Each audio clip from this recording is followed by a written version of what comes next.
Okay guys, today's the day for the big test.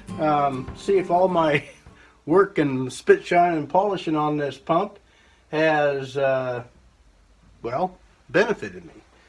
So anyway, what I got going on, I have a temporary pickup line that is going to fit into a 5-gallon full jerry can, and I also have an empty 5-gallon jerry can. And I have those strapped together so it gives it stability. And so what I can't put the original stainless steel pickup line in the hole here for the dispensing portion of the jerry can. So I had to drop down a 3/4 inch PVC pipe to actually make it recess into the pour spout of the jerry can. Now it's important to note that typically in any fluid transfer on a pump, it's always best to start from large and graduate to small. This pipe here, this is a 1-inch pipe. I'm going into I'm actually changing this out temporarily from a 1-inch pipe to a 3/4 inch pipe. So any of you guys that know better, you can leave the comments out because I do know better. It's just the fact that what I want to do here is I just want to test to see if the pump is actually functioning. I have a 3/4 inch PVC pipe going into a slip by 3/4 inch adapter. And then from a 3/4 inch adapter, I'm going into a 3/4 to 1 inch bushing. So I'll go ahead and get that tightened up. I already have sealer on the pipe. And so we're going to go ahead and get this inserted into the bottom of the pump, or intake side of the pump. It's also important to note that if you're making a pickup line, this would probably work for a pickup line. I don't know if they'd use PVC on a continuous basis for fuels. I would venture not. I wouldn't recommend this on a continuous basis, but if you're going to put a custom pipe on there, it's important to bevel the end on there so the flow of fluid can go through the intake side of the pipe. If this is cut flat, then you're going to have eddies and different things that are not going to allow the fluid to flow optimally through the pipe. So if you're going to use a steel pipe, make sure that you bevel the end, and make sure, it should be a 1-inch pipe that you actually use for this application. So we're going to go ahead and get this installed. The other thing that's important to note is that if you're experiencing a problem with pumping, it could be that you have a split in the pipe, a bad connection. You want this to be air and fluid tight.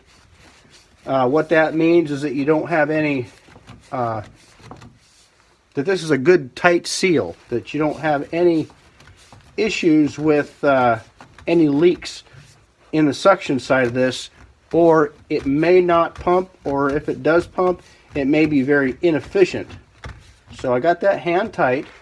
That actually should be good enough, but with this metal on metal here, I'm going to give that just a little bit more of a turn. That should be adequate for the test.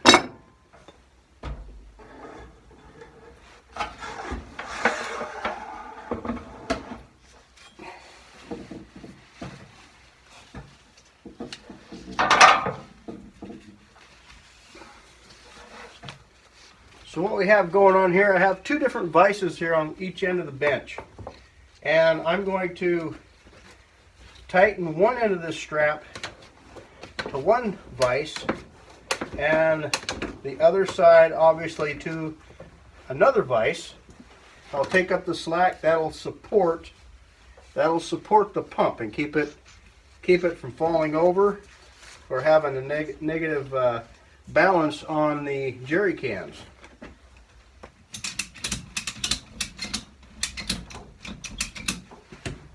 That'll just give that just a little bit of support. That's all I need. Now I have my hose. I'll attach that with the nozzle.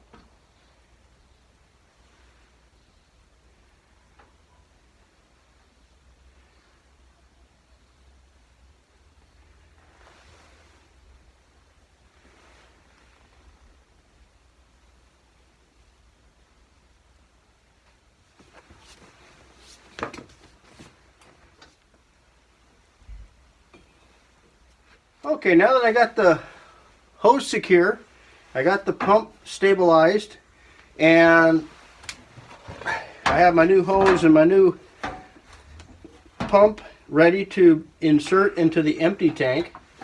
So now, with the safe distance away from the fuel and the pump itself, I have a fuse and a battery here all set up. So now we've got our batteries hooked up and we have our nozzle installed into the empty jerry can. In theory, we got a 15-gallon a minute pump, so if that's gallons per minute, that's GPM. So in 20 seconds, you should be pumping 5 gallons. So 3 times 5 is 15, and a third of a minute is 20 seconds. So that's how I figure that. Now, realistically, a true test, I know I got exactly 5 gallons in the jerry can, because that's what I metered it out at, if the pumps at the service station are accurate. But so if this is a true 5 gallons, this should, in 20 seconds, this should go dry, and this one should be full. But in a perfect world, that would be correct. But bear in mind, the pump itself is void of any fuel right now, so this has to have a certain time to prime itself, and it also has to have a certain period of time to fill up the volume that's actually inside the filler hose itself, you know, the black hose here. So we're going to go ahead, you know, just for fun, I'm going to go ahead and time it anyway, just to see how long it takes to prime and to fill this empty can. I'm going to go ahead and hit start at the time that I lift the filler switch up.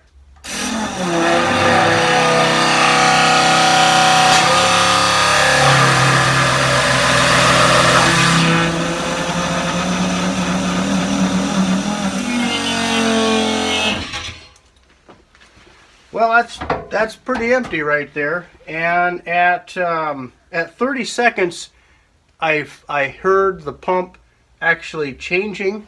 I seen the hose here starting to pulse, and so now this jerry can is full. At least I know that the pump is working, and it seems like it's working pretty good. You know, it took it some time to prime. By the time that the pickup tube, the pump cavity, and the pipe was full, I think it probably was around between 20 and 30 seconds before it filled the jerry can. It's really hard to tell because there's a whole lot going on here.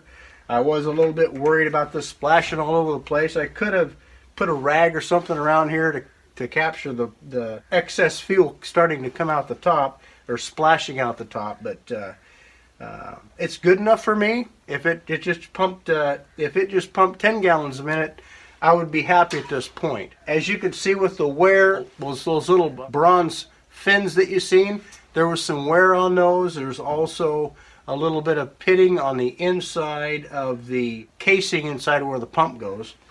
So there are several things that's kind of batting against this pump until it kind of has a little bit of a wear-in time. I think once that wear-in time comes around, I think this 15 gallons a minute will be pretty realistic.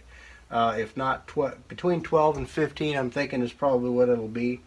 But I do have a meter for this, and I'll put this in another video of how I hook this up to the tank that I got. I'll show you all that in a future video. But anyway, it's been a success. It looks like a pretty well built pump.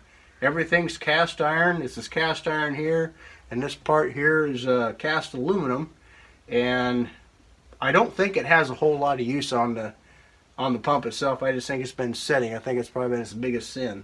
At any rate, everything works great. I don't see any leaks at this point, so we're ready to put this in service. Well, I hope this helps out somebody. You got a Rite pump or any other pump. You know, if it doesn't work, you got nothing to lose by tearing it apart and looking inside and seeing what you can do to make it right. You can purchase all of the rebuild parts for this pump. It might get a little bit spendy in doing so, but the pump once froze up. We got it going again, so I hope this helps somebody out. Thanks for watching. Take care and God bless.